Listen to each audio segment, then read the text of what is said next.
So I'm Francesca McDonald, working at the European Space Agency, and I've been working with an international team of experts looking at preparing an analysis package, a little bit similar to the kind of approach that Chill has just introduced to you, but this is looking at a lunar surface package that would analyze for the lunar surface environment.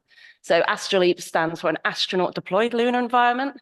And just generally an analysis package. So we had a previous group that we worked with that looked at this in a kind of robotic context, that this is looking at a kind of almost Apollo ALSEP style. If you have a crew there to help deploy this package at the surface, what is the science that you would do with such a package, and why do we even want to have such a package?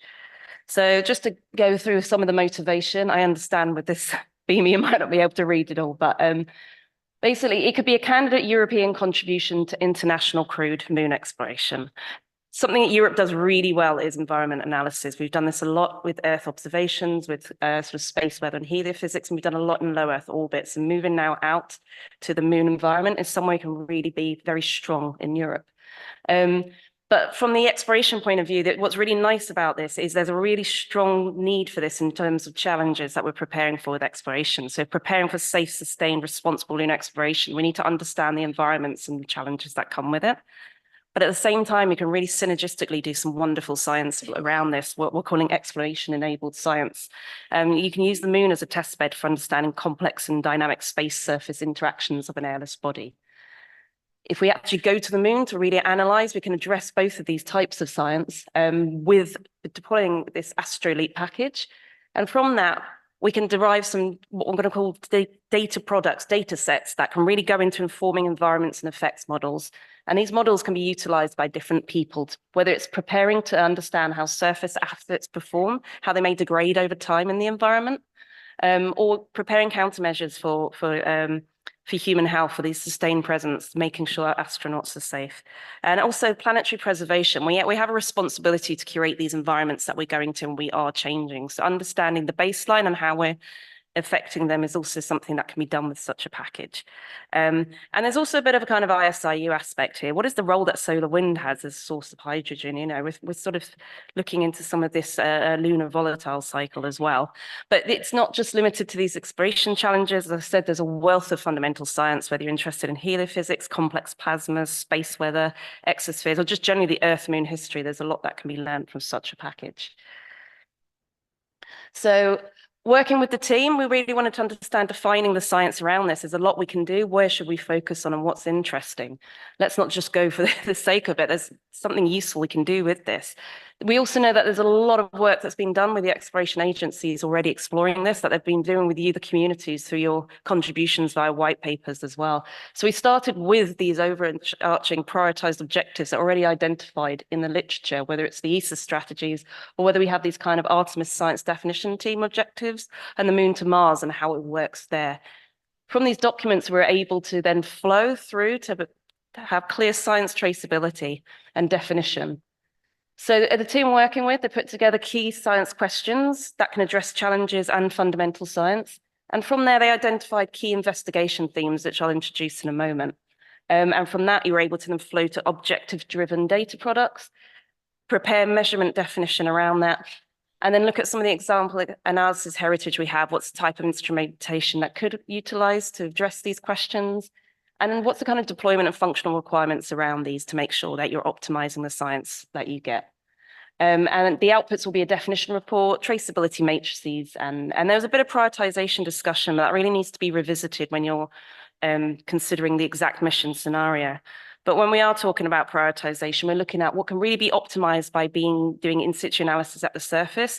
And also anything we do, there's a development of a support package that will make this thing survive and operate for about 5 years. It's really understood to understand these environments. They're really temporally driven processes that are happening here. As you're moving along the moon's orbit, you're moving in and out of the Earth's magnetotail, you're experiencing these different environments, and this really can impact the types of weather that and the environments that we're working in. And this is what we need to know for a sustained presence. So here we go. So these are the investigation themes, these overarching ideas that we're going to be looking at and discussing as we prepare for such a package and a facility. It's plasma particles and fields, energetic particles environments, dust environment, and then these Earth magnetospheric environments as you're passing in and out of the Earth's tail. And then how does this affect the surface-bounded exosphere? It's very tenuous, but there is just about a whiff of an exosphere that we can be exploring around the moon. And then what is that happening as part of the human exploration impact? Just here, there's this diagram here, perhaps a little hard to see, but it just shows you that these are not discrete themes. These are very much complex, interrelated, all feeding back into each other themes. And you'll see that as I go through some of the kind of science context in the next slide, that you're addressing a lot of these interplaying themes as you're going through exploring them. But just to highlight here again that for about 3/4 of the moon's orbit around the Earth, it's being directly exposed to the solar winds. So this planetary body that doesn't have an intrinsic magnetic field and has a very tenuous exosphere has really been bombarded by this weather. So we really need to understand what's happening there. But then for a quarter of the time, I said you're in the Earth's magnetotail, and actually we don't really fully understand what is the implication and impact for that as part of the exploration part. So it's really, really interesting science that can be done. So space plasma and energetic particles, and a floating reference there, okay. But this is a wealth of what can be explored when we're at the surface of the moon across a huge range of energies. And why do I mean, as I said, there's lots of questions that we can done. So at the first diagram on the left there, you're looking at the solar wind signal. So that kind of triangular peak, that gives you an idea of what the pristine solar wind ions are that are arriving at the lunar surface. And then the flatter peak to the left is what's being detected as neutral hydrogen atoms are being reflected. Those that aren't reflected are actually somewhat being planted into the regolith and interacting with the oxygen atoms to produce hydroxyl radicals, contributing to the formation and the release of water molecules. So we're starting to get some idea about this lunar volatile cycle, and we can start to really monitor it over time and understand what's happening through the sun to surface interaction. These are sort of in order, these diagrams of the different types of energies and the different stories that we can see as we're looking at the different ranges of the energies of the particles.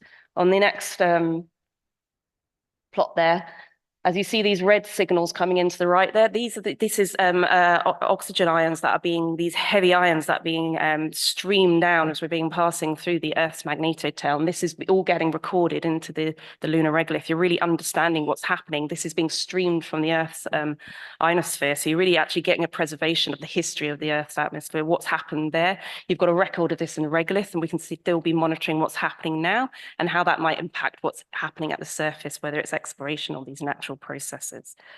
As you move across, you're looking at a plot here, this kind of rainbowy one, the third one across. This is looking at the solar energetic particles. As you have this coronal mass ejections, this really violent kind of space weather that our magnetic field and atmosphere somewhat protects us from it. So it's really exposed to it at the surface, and we can monitor what's happening.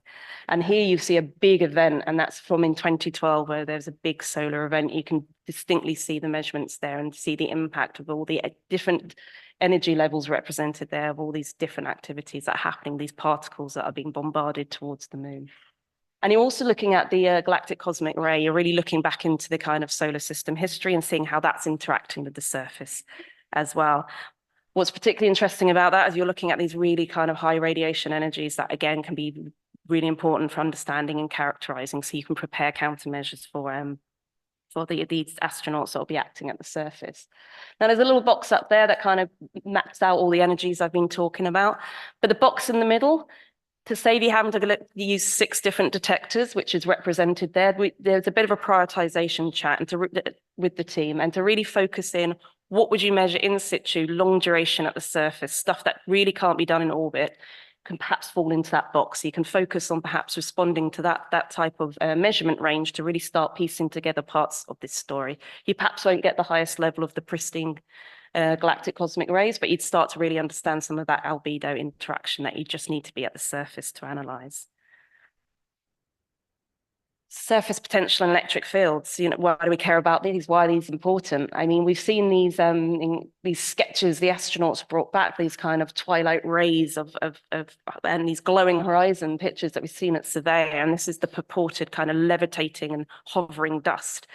And to really go and test some of these hypotheses, see what these behaviors are and what the processes and mechanisms are around that. It requires going there and understanding it, but really understanding in the context of the different illumination conditions and in the context of the topography, there are many different mechanisms around what might be causing this dust. And it's without going there to really measure and look and see of all these different types of different processes, whether it's triboelectric charging from dust rubbing against each other, whether it's in the plasma charging, whether it's the boundary between the different illuminations.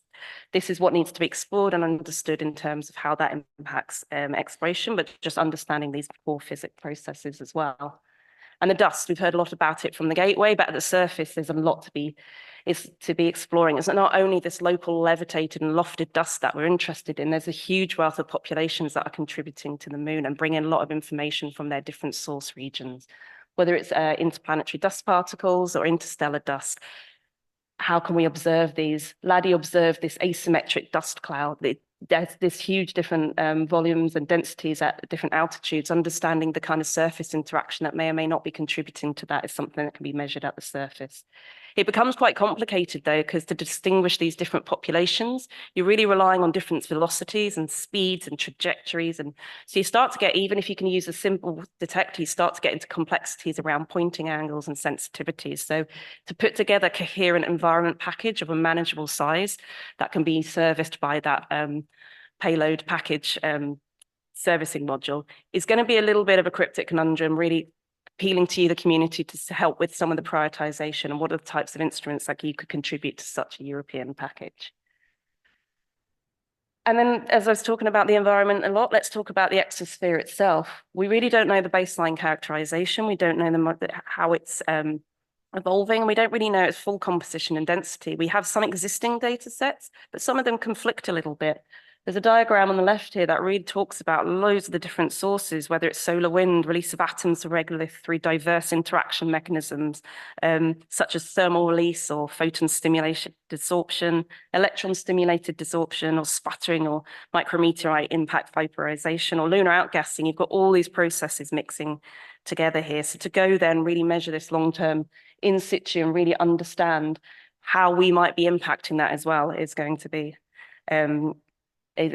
key. So I'll just leave you on a summary here that we've got a really complex system. There's a wealth that can be done with this package, and there's lots of opportunities coming up, including we will be releasing a call around potential candidate instruments, giving you a chance to perhaps submit those and get them mature so that when we get a decision at the ministerial next year, we will then release an actual tender for preparing such a package.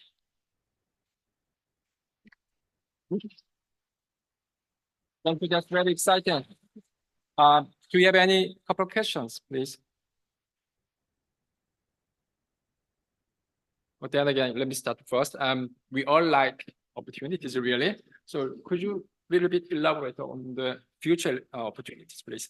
Yeah, so first of all, we're going to look at the survival package. So actually there's a call being put together now to prepare for the servicing modules. What's the sizing for that?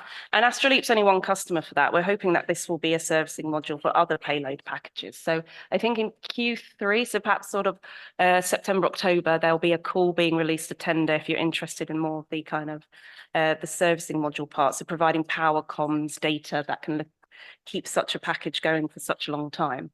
And then probably around a similar time, a little bit after that, is when we'd look for a call for candidate instruments. It wouldn't be a full-on selection necessarily, it'd be perhaps a pre-selection, see what would make a feasible package that can address some of these challenges. So look out for a call for that in sort of September, October as well.